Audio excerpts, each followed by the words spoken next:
प्रभुं प्राणनाथं विभुं विश्वनाथं जगन्नाथनाथं सदानन्दभाजम् भवद्भव्यभूतेश्वरं भूतनाथं शिवं शङ्करं शम्भुमीशानमीडे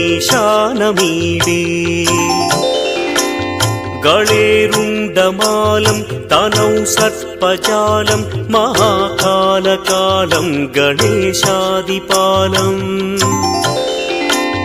जटाजूटगङ्गोत्तरं दैर्विशिष्यं शिवं शङ्करं शम्भुमीशानमीडे